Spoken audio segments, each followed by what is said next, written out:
Today, I'm going to be making the Apple logo out of only Rubik's Cubes, and it ended up looking way better than I expected, so stick around to see the final result.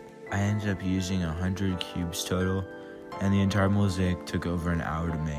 Every last cube has to have the perfect pattern, and if I were to mess up one, the whole logo wouldn't look right, so I really have to get it perfect. It's basically pixel art, but for every 9 pixels, you have to solve the face of a cube. Anyways, it's almost done, so I'll let you enjoy the rest.